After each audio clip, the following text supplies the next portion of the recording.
Mugamba mutya mwabeekuumira ku channel yaffe. Olwaleero nzize n'omusomo gw'okunaaba amata. Lwaki osaanidde onabe ku mata g'omwana omuwala oba omwana omulenzi? Era nga tugenda kwogera ku kika ki eky'amata ky'olina okunaaba n'emigaso gy'amata ago ng'oganaabye, biki by'ogenda okufunamu ng'onaabye amata. Amannya yenze Sheila Adita. Mwebale nnyo mmwe abasubscribinga ku YouTube channel yange. Wabula bw'oba nawe tonaba kubanga osubscribinga muganda wange, beera nga okwata mu kigambo subscribe weekiri awo kya red, then omale okwate mu kade akabeera waawo waggulu. Bajja kuba bakuwa message buli we tuteekayo vidiyo empya. Olunaku lwa leero nzize tusome ku ngeri gy'olina okukozesaamu amata okweggyako ebisiraani, era nga njagala babuulira na lwaki olina okukikola. Naddala baganda bange mwe abali ewaka mu biyumba, eno method mugyetaaga nnyo lwansonga abantu be tukolera balina enjawulo mu ngeri gye bakkiririzaamu mu bintu byabwe.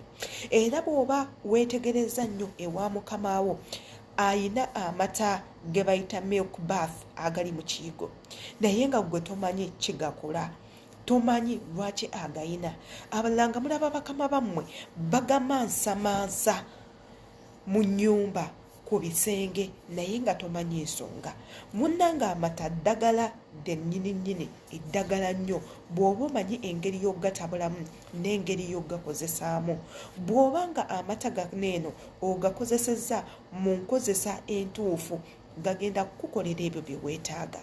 Abamu ku ffe nno twali tunaabyeko ku mata nga tukyali baana bato.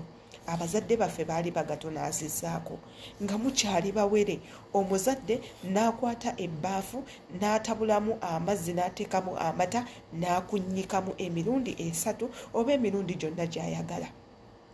Abalala ku mmwe abatera okweraguza okugendako mu basawo, mwali munaabyeko ku mata nga bagataddemu omuwemba.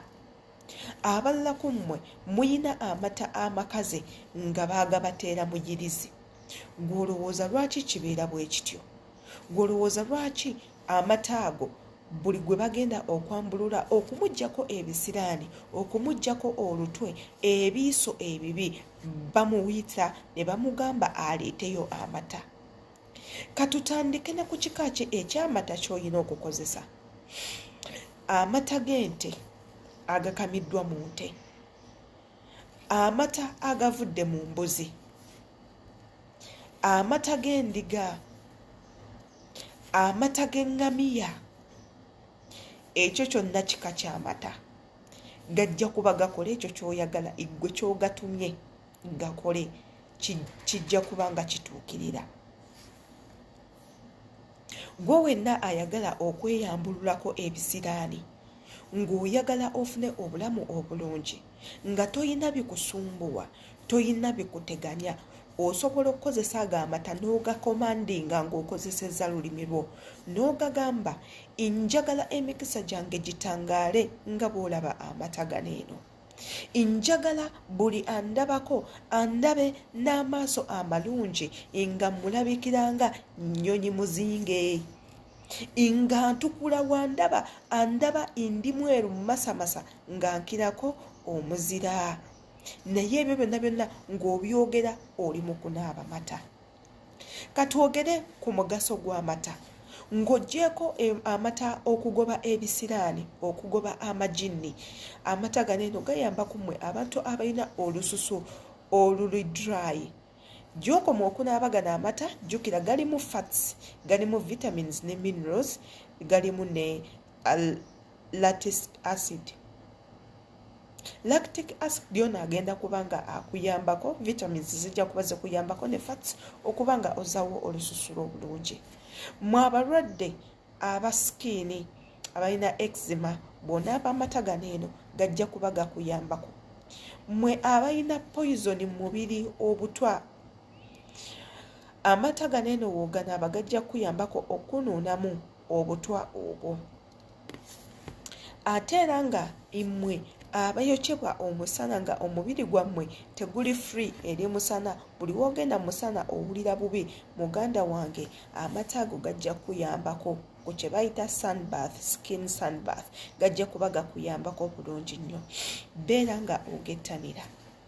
Ogenda gakozesa otya? Nga bwe mbagambye nti twetaaga amata agali mu kadomola, tetwetaaga mata ga mikebe, tetwetaaga nido. Tajja kukolera kyoyagala kubanga nido oyo already alimu eddagala. Bamuteekamu eddagala erigaana amata ago okufa. So bw'ogamba nti onaabe nido tajja kukolera. Kwata amata agali mu nnyumba ya mukama wo ogateeke mu kakebeko bwe kati oba oteeke mu gilaasi ennene. Ogende oteeke amazzi mu bbaafu oyiwemu ago amata obeere nga onaaba. Bw'oba onaaba laamiriza ku buli kimu ky'oyagala, tolaamiriza kintu kibi.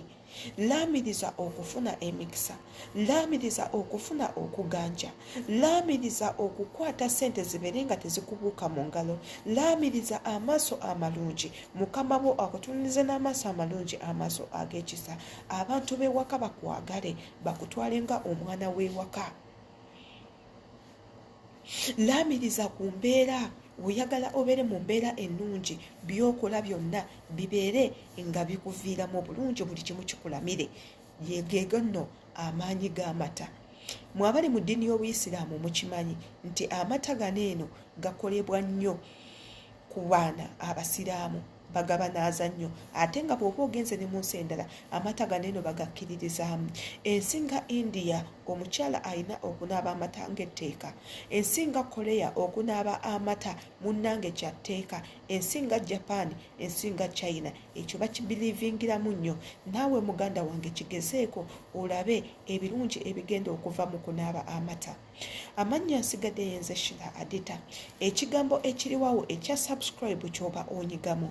Bw'oba omaze okukinyigamu teweerabira kukwata ku kade. Gye tukoma okuteekayo vidiyo n'oziraba, muganda wange gy'okoma okufunamu. Mbaagala nnyo.